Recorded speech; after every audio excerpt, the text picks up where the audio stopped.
What if you woke up in a medieval asylum with no memory of how you got there?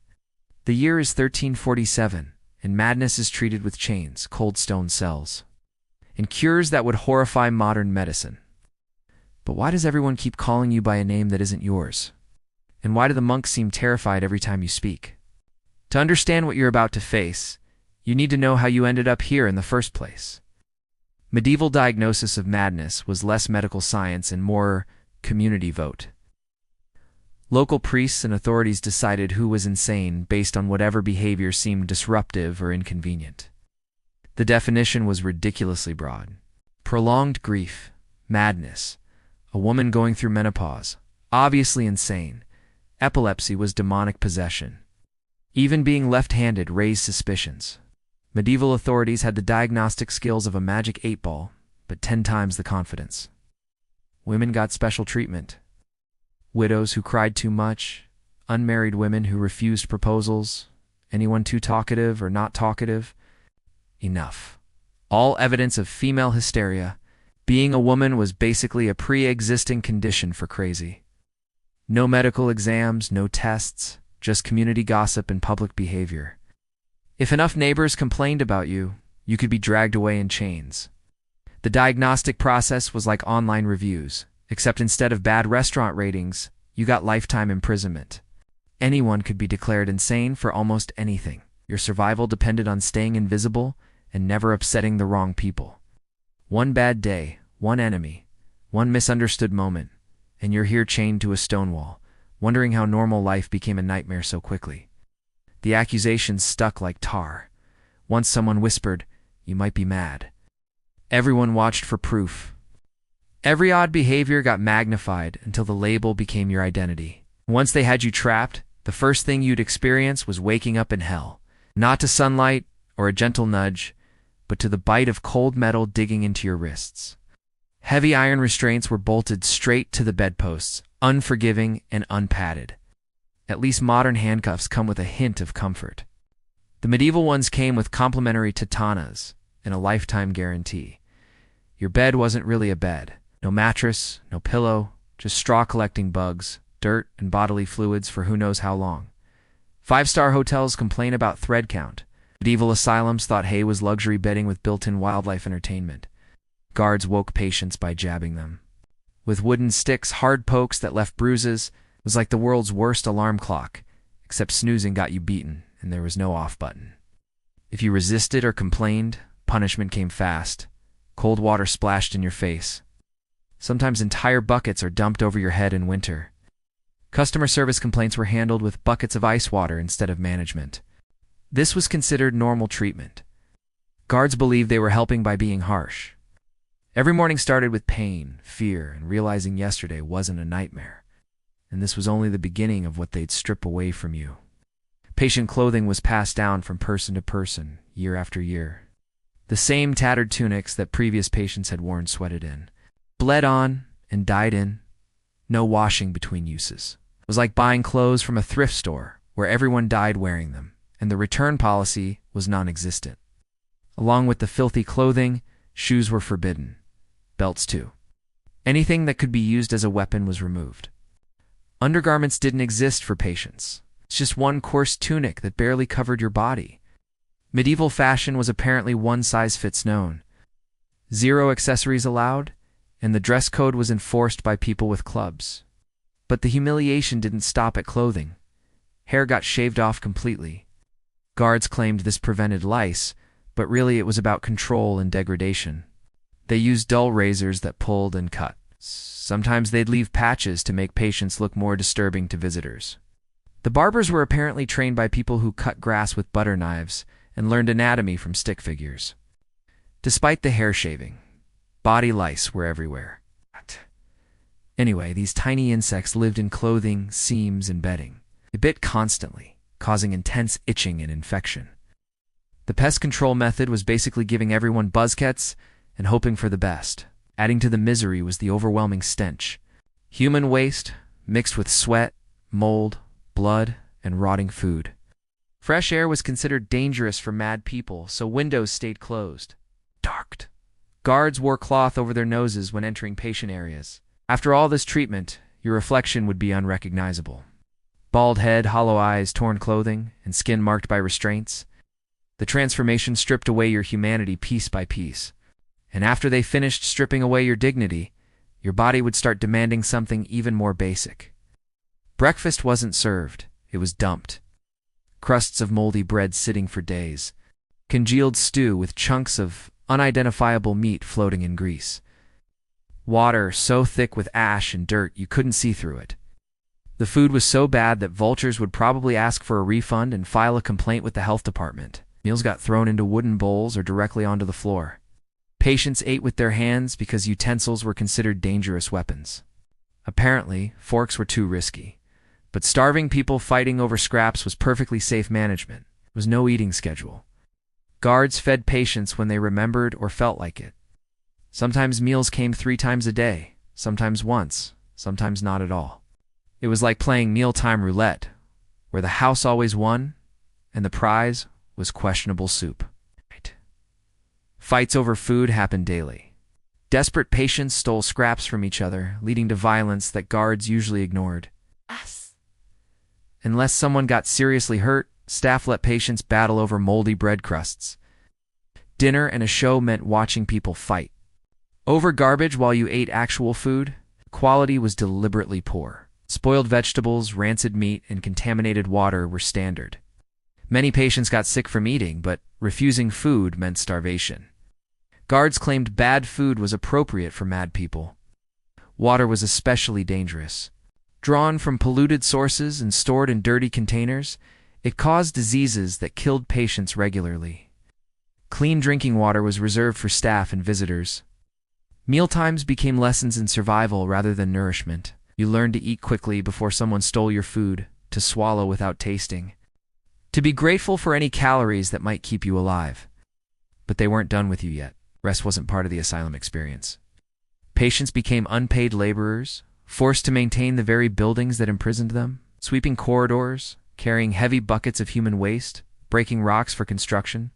It was like the worst internship ever. No pay, no benefits, and your boss carried a whip instead of a performance review. Those who refused work faced immediate punishment, beatings with wooden clubs, shackling in uncomfortable positions for days. Guards made examples of defiant patients to keep others in line. The employee handbook was apparently written by someone who thought workplace safety meant the guards stayed safe from workers. Patients served as unpaid servants for guards and doctors, cleaning their quarters, preparing their meals, washing their clothes. The same people who treated patients like animals expected those patients to perform domestic duties perfectly. It was like having house servants who you also kept in cages and fed table scraps. The asylum operated like a business using patient labor to cut costs. Why hire workers when you could force inmates to do everything for free? Construction, maintenance, cooking, cleaning, all done by people supposedly too insane to function in society. The business model was basically free labor with a side of torture. And somehow this was considered medical treatment. Some patients worked skilled trades they'd learned before confinement. Carpenters built furniture for staff quarters. Seamstresses repaired clothing for guards. Their skills were exploited while they received nothing but continued imprisonment. Work never aimed for rehabilitation. The goal was control and profit. Keep patients busy and tired so they couldn't cause trouble. Generate free labor to reduce operating expenses. The workday lasted from dawn until dark, with few breaks. Exhausted patients stumbled through tasks while dealing with hunger, illness, and restraints. But even after you finished your daily tasks, your day wasn't over. The treatment room was where medieval medicine showed its true colors. Bloodletting was performed with dull knives or broken glass, cutting patients until they fainted from blood loss.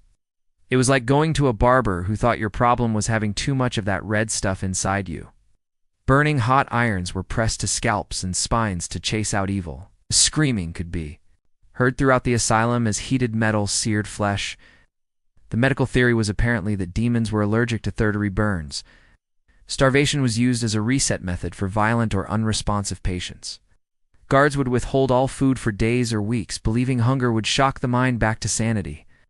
The treatment plan was basically turning people into hangry skeletons and hoping that fixed their brains.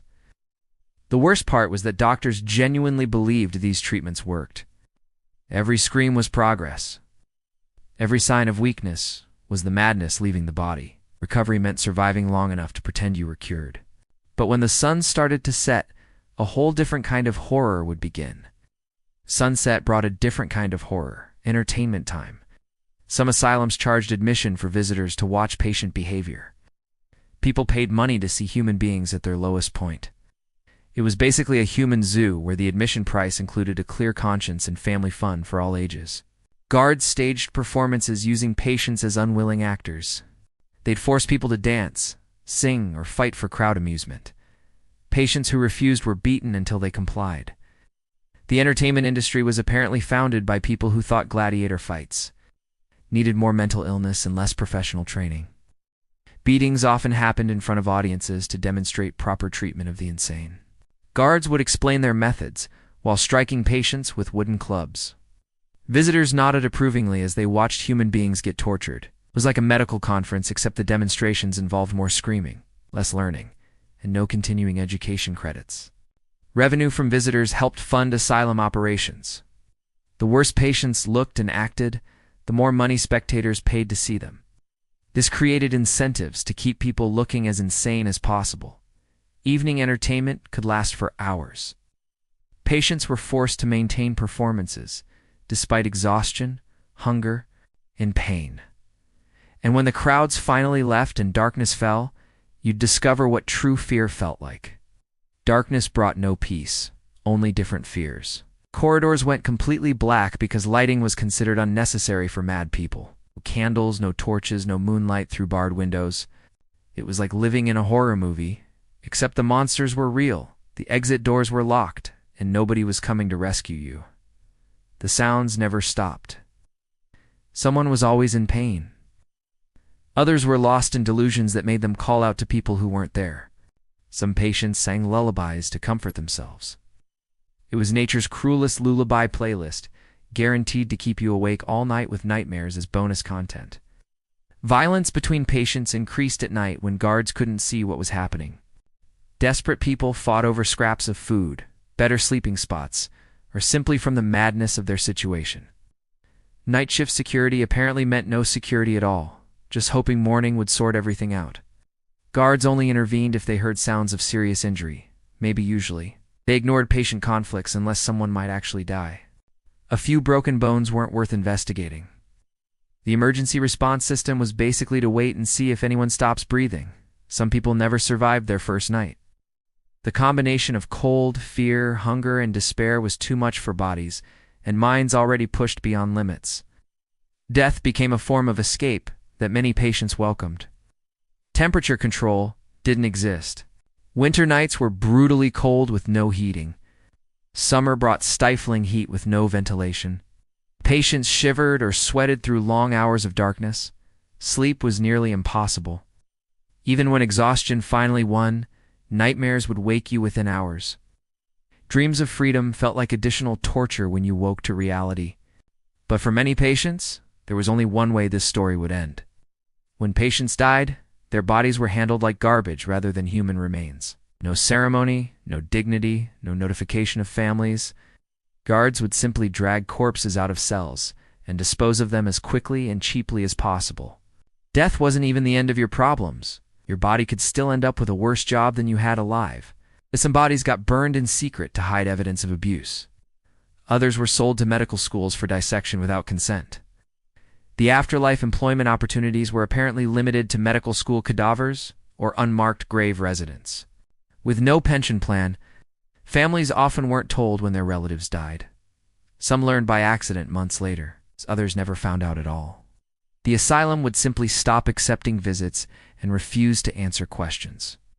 Customer service was apparently invented centuries after these places closed, along with basic human decency. Rooms were reused immediately after deaths. New patients got assigned to cells where previous occupants had just died, sometimes without cleaning the space first. Room turnover was faster than a cheap motel, but with significantly more bodily fluids and zero housekeeping. The death rate was astronomically high, but carefully hidden from public knowledge. Most patients who entered these institutions never left alive. Some patients simply disappeared without any record of death. Disease spread rapidly through overcrowded, unsanitary conditions. Plague, dysentery, and infection killed more patients than old age. The cycle continued endlessly. Each morning brought new patients to replace those who had died in the night.